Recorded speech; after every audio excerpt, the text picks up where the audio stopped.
All right, on to cryotherapy. Cryotherapy has therapeutic uses, physiological response. It removes the heat from an object. And there are 3 different options. So factors influencing cold therapy: temperature difference, time of exposure, conductivity, type and size, body surface, activity levels, ability of cooling agent, conduction. Going back to like 5th grade science here. Ice packs, cold water immersion, ice water filled cuffs. Thermal conduction, efficiency of a material or tissue to conduct heat. So, ideas of conduction for therapy. One of those low boy or high boy tanks, you stick your body part in there and you are conducting some cold. Ice packs can conform around the surface that you need to change, or those ice water filled cuffs. For instance, if you have shoulder surgery and you've got a cuff around there.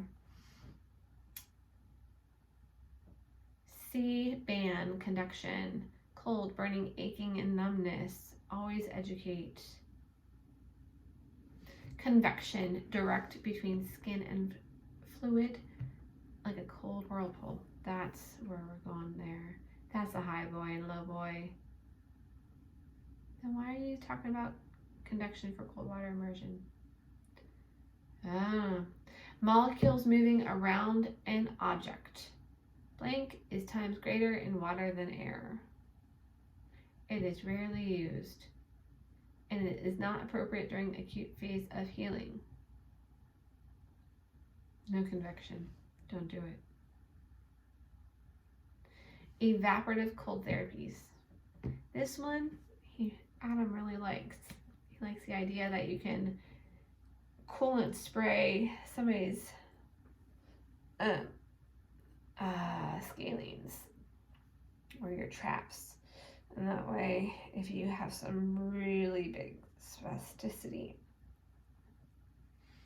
in your neck, cool it down. Vapo coolant spray for pain relief and trigger points, because we know that we have trigger points in here. Come on now. Evaporates immediately, extracts heat on the skin, applying sweeping strokes, passive stretch. Boom. Hemodynamic effects. Immediate response, exposure of 15 minutes or less, affects the arteries and venules. Post-traumatic edema and inflammation for the first 24 to 48 hours, prevents new swelling only. So it can't take away all the swelling, but it can prevent new swelling. All right. Cold alters conduction velocity of nerves. So many degrees block A fiber conduction. See, he has a lot of blanks here. Interesting. But axontomesis is irreversible, and neuropraxia is a temporary condition. Good to know. Effects on muscles. Increases strength after 5 minutes of ice massage. Decreases strength after 30 minutes of immersion. And the immersion must be between 10 to 12 degrees Celsius. So you see those baseball players, they throw their whole shoulder into that ice. Yikes. And they're supposed to have increased strength after 5 minutes of an ice massage. Ugh. Muscle spasms. Causes decreased spasms with cold with static stretch. So you're going to ice it and stretch it. But this is not an acute thing. You would not stretch an acute condition. It increases the range of motion. So maybe if this was a couple weeks old and you've already been treating it, Cryokinetics, cold, exercise, cool. 20 minutes max. We didn't talk about this very much, about exercising in the cold. There are so many positives and negatives about cold. It's bad on the lungs. It's good on the muscles. I don't think we went there very much, other than you can isolate areas with cold. Spasticity, it decreases tone. So if you are spastic, the cold can be good for that. Cold applied for 10 to 30 minutes, lasting 1 to 1.5 hours. Yikes, that's a lot. It's a lot of cold. And I am somebody who hates cold with every ounce of my being and will fight somebody who says, oh, it's good for you. No. Myofascial pain. Pain referred from active myofascial trigger points. Present to skin, ligaments, and fascia. Stretch and spray, ice massage, deep pressure. So this is when you do some myofascial release, and there's a long period of time that you would want to hold that for, but that the cold can assist with that release. Ice massage on delayed onset muscle soreness. So the research study that he cited here was from Howitson, where there were 12 males with eccentric isokinetic dynamometry. They were put into 2 groups. One was a control group, and the other had ice massage immediately post-exercise for 24 hours and 48 hours. They measured muscle soreness, function, and girth of muscle. And guess what? There was no significant difference. So,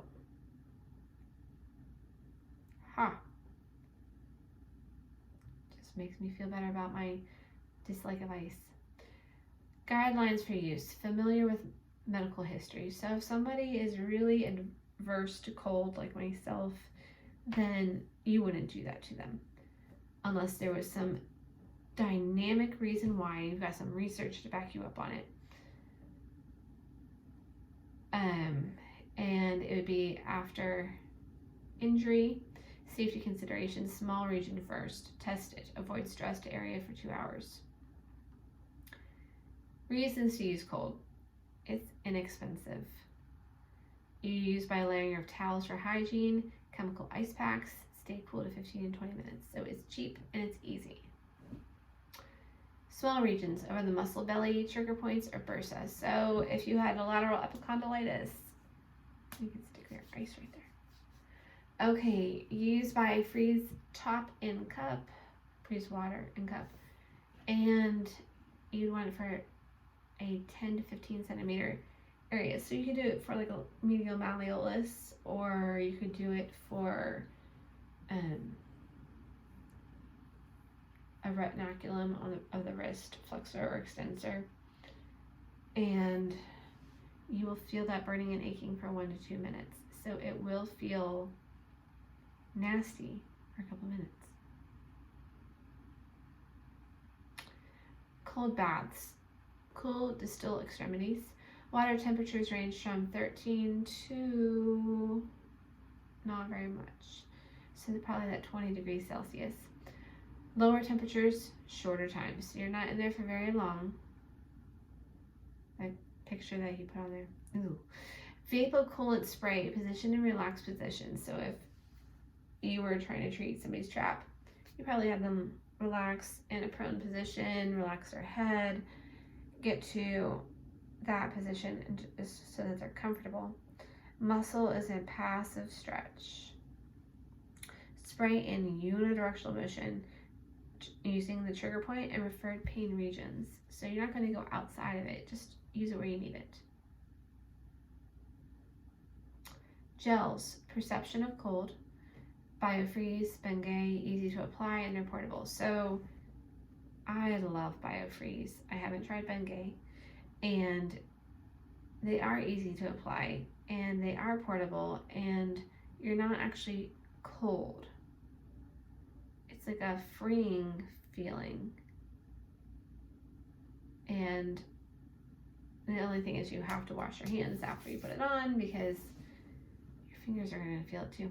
Okay, cold compression unit, acute musculoskeletal injury, status post-surgery, polar pack, or game ready. Range from 10 to 25 degrees Celsius. Inflated intermittently, pushes the edema out. So once again, if you had surgery, if you had a knee surgery, if you had a shoulder surgery, then this would be great for getting rid of swelling, really cooling the area, decreasing the pain. Indications, primary goals, limit edema, reduce your pain, muscle relaxation, limit hypoxic tissue injury, rest, ice, compression, elevation. Contraindications, urticaria, also pronounced urticaria, however, it's where you break out in hives from cold. Cold is worse for people with urticaria than it is for me. I don't break out in hives, I just really hate it. But urticaria, your body physically is fighting that cold. And it can be life-threatening, so we don't want that. Cold intolerance, that's just me. Cryoglobulinemia. Raynaud's, I think I have Raynaud's.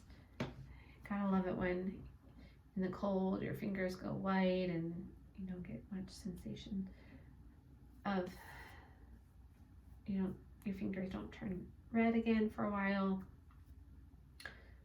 Over a regenerating peripheral nerve. So if you have had a peripheral, like a foot injury or a hand injury, and you have an open wound, or if you've had a surgery, you're not going to put cold over that nerve regenerating. An area of circulatory compromise. So if you have poor circulation in your feet, if you have purple toes, you're not going to put this over your purple toes. Over an area of peripheral vascular disease. So once again, if you are experiencing decreased vascularity because of disease, for instance, like diabetes mellitus, then you are not going to be putting cold on that person. So let's look up cryoglobulinemia before I move on. Cryoglobulinemia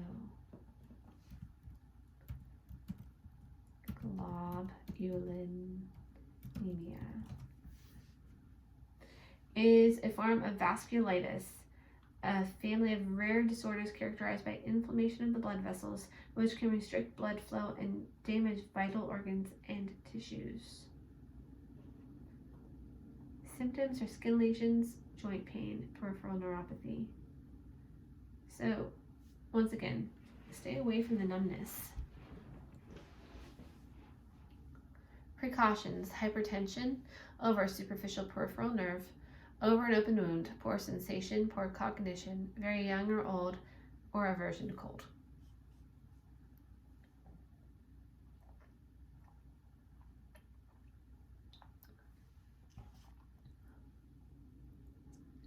Document everything. Changes in the responses of the patient. Was it beneficial? Was it adverse? What was the skin color before and after? Because if it worked really well, you're going to want to remember that and try it again later. If not, don't do it again. Okay. Heat. So changing pace. Heat promotes relaxation, pain relief, increased blood flow, tissue healing, decreased muscle spasms, and preparing stiff joints for exercise. All right. Superficial heat increases tissue temperature. How many centimeters? 1 to 3 maybe? 1 to 2?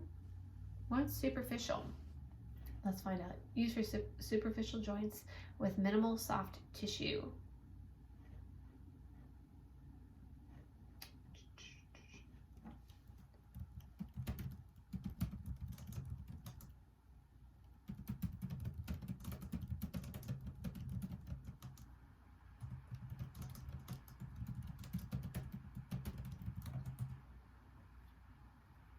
1 to 2. 1 to 2. Deep increases tissue temperature. Deeper portions of joint capsule and the muscle belly. Biophysical effects. Changes due to how much temperature increases, rate of increase, and volume of tissue exposed. Therapeutic levels must be increases between blump and blump Celsius, equal to 104 to 113. Oh, let's go back to our Celsius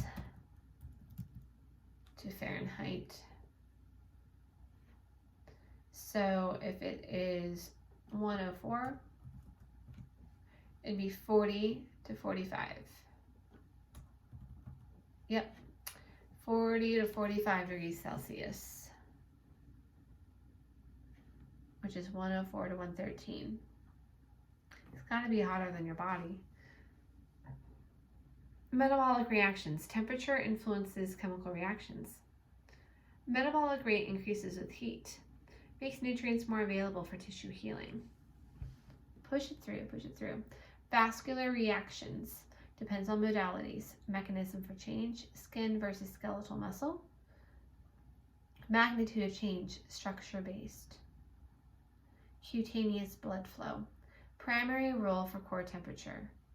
Vasodilation. Arteriovenous anastomoses. Higher number with hands, face, and feet. Bypasses capillary beds. We are going to anastomose. Vasodilation of heat-exposed skin. 3 factors. Axon reflex, release of chemical mediators, and local spinal cord reflex. Axonal reflex energy dispersal. Cutaneous thermoreceptors stimulated. Impulse sent to spinal cord. Signals also sent to where? Vasoactive mediator is released. Is it the thalamus? Let's find out.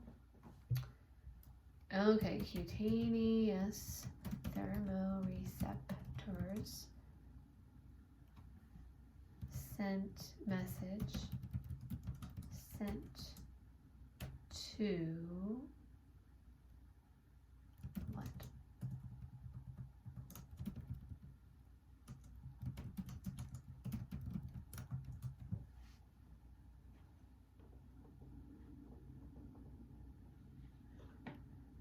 Hypothalamic regions.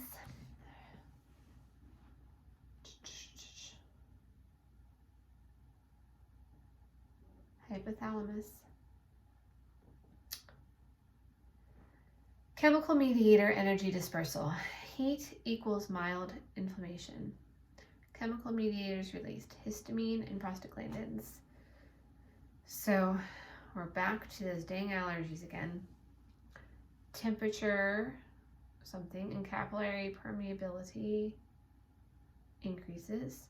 Mild inflammation occurs. So temperature increases, capillary permeability increases, mild inflammation occurs. Spinal reflex. Cutaneous nerve sends signals to the spine, decreases sympathetic activity, relaxes it. Relegated only to a local region, not all over, unless you feel it all over. Muscular response, primarily under metabolic regulation. Greatest response with exercise. Heat often used before exercise. That's why we warm up when we exercise. We don't just go for it. Shunts blood away from the skin with vigorous exercise. So we sweat. Neuromuscular response uses. It increases the pain threshold. So when we are warm and cozy, we're not as apt to be in pain.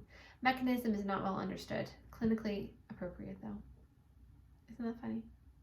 We don't understand it, but it's appropriate. Treatment of spasms. Results of overuse or protective against painful movement. Pain spasms, pain cycle. So we want to increase the temperature to 40 to 45 degrees Celsius, and to decrease type 2A afferents, increase Golgi tendon organ activity, and decrease alpha motor neuron activity. Let's look up a few things because I'm not understanding everything. Alpha motor neuron function are low motor neurons whose cell bodies are found in the anterior horn of the spinal cord and whose axons travel down to the body to innervate skeletal muscle to cause muscle contraction. So you want to get as much muscle contraction, decreasing the spasms. Okay, what temperature? I guessed. What temperature to decrease spasms?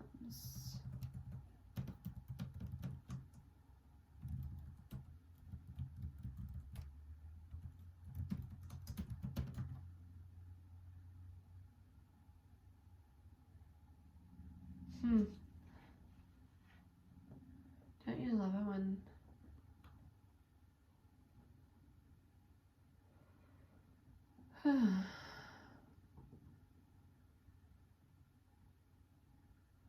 it's probably in my book on page, I don't know, but I'm going with my gut, 40 to 45 degrees Celsius. Treatment of delayed onset muscle soreness. Petrovsky et al. Is the reference. 3 groups. Group 1, right after exercise. Group 2, 24 hours after exercise. Group 3 is the control. 8 hours of low-grade heat. And he does give a link to the research. Boy, wouldn't it be nice to see what that research says. Valuable time wasted.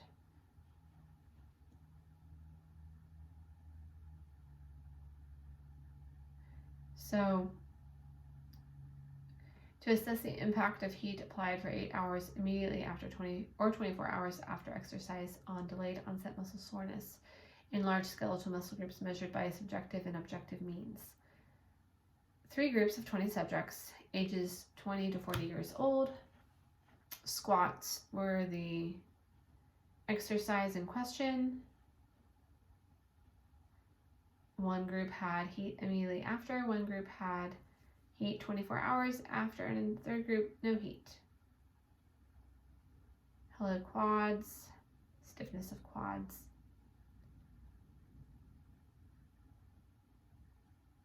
Okay, here's the conclusion. Low-level continuous heat wraps left for 8 hours just after heavy exercise reduced DOMS in the population tested as assessed by subjective and objective measures. So here's my takeaway. I felt it. As far as when you exercise in the summer and then you go outside into that heat, that awesome Kansas heat, like where it's 100, 110 degrees, and then you ask your body to do it again the next day, it's easy. Like, you just don't feel it as much. Versus my first marathon was, it wasn't too cold. That's a bad example. That 1 half marathon, it was super cold. And the only way I felt better was going into that hot sauna, that dry sauna. That significantly helped. In the spring, when I was doing the heavy mileage, it was cold, and my plantar fasciitis, it was on. But in the summer, none. No pain. It could have been effects of training. It could have been a number of things, but I didn't have nearly as much pain in the heat. Connective tissue response alters viscoelastic properties, allows connective tissue to elongate, so there's deformation. Constant load, elastic properties return tissue to pre-stretch.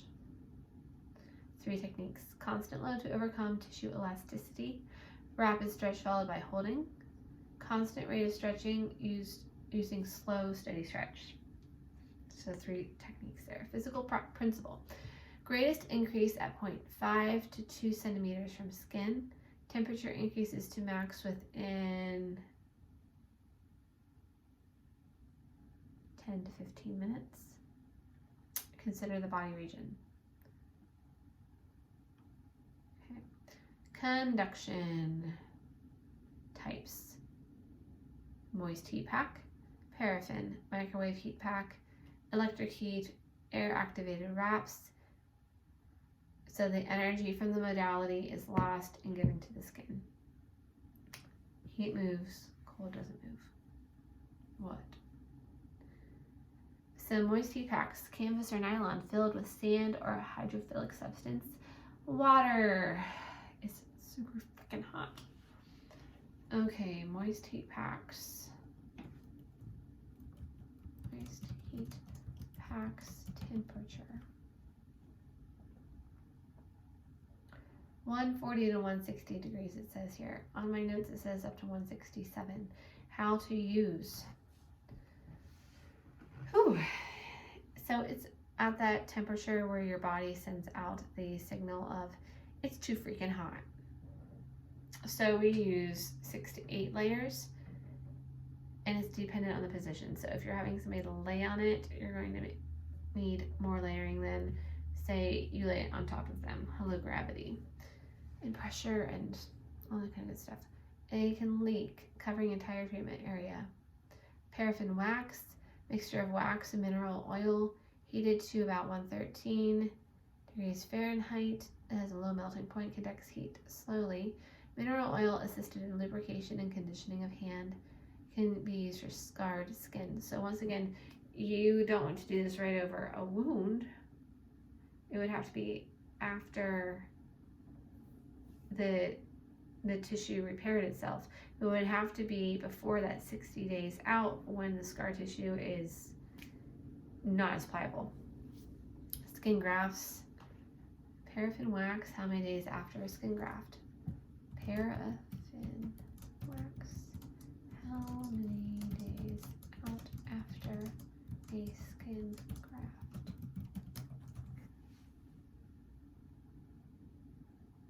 They must be intact for at least 5 days. 5 days out, skin graft. 2 methods for using paraffin wax. Dip and wrap or dip and reimmerse. So you're going to wash your hand or your foot or whatever it is and dip your hand, 1 Mississippi, 2 Mississippi, 3 Mississippi, bring it out and then wrap it in saran wrap so that the heat stays in. Or you're going to dip it, bring it out, see that it hardens, put it back in, kind of hang out there. All right. Electric heating pads. Educate the patient on what it's going to feel like. Air activated wraps you can use for up to 8 hours. Supportable, effective while sleeping. Which is a heated blanket. Convection transfers from one object to another.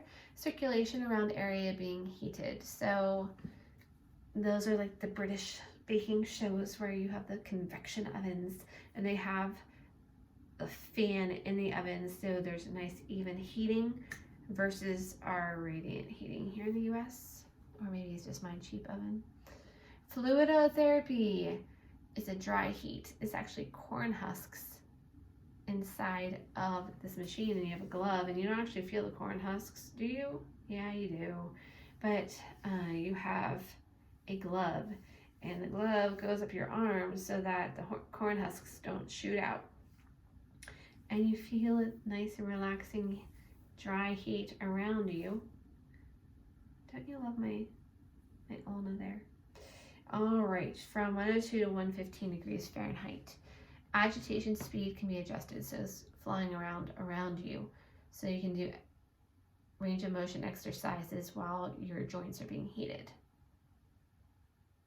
Contrast bath. Sounds awful. Subacute swelling and gravity dependent on swelling. So you want your cold water cold, you want your hot water hot, but not too different. All right, contrast bath. Let's look you up.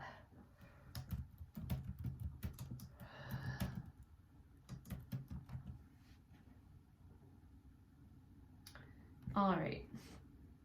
So between 50 to 60 degrees Fahrenheit, between 95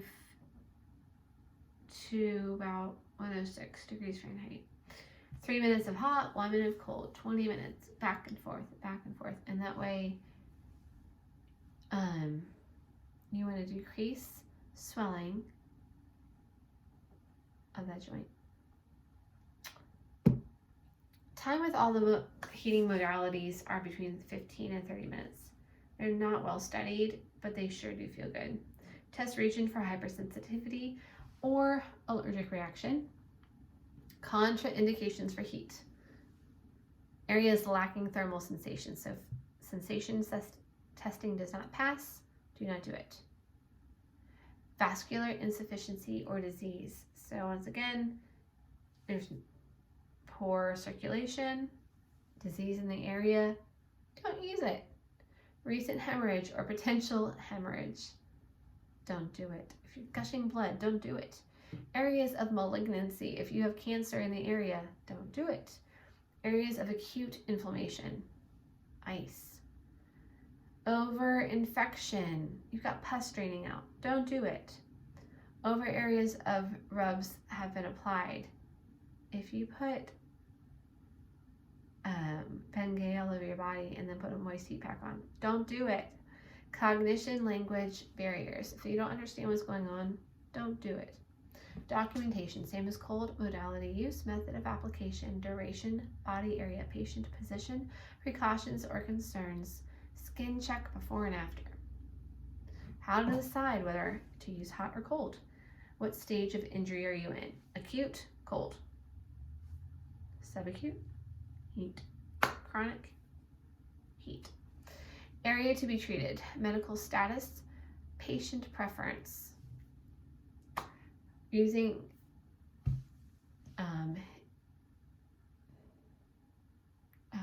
it wasn't English I was reading. I was like, what is this? Using it as part of a home program. So heat versus cold. Cold advantages, decreases pain. Heat advantages, decreases pain and stiffness, increases tissue extensibility. Disadvantages of cold, increases stiffness. Decreases tissue extensibility. Decreases of heat, it brings a lot more blood to that area, increases metabolism. So if you're trying to decrease metabolism, not so good. And that is heat and cold, and the end of that recording.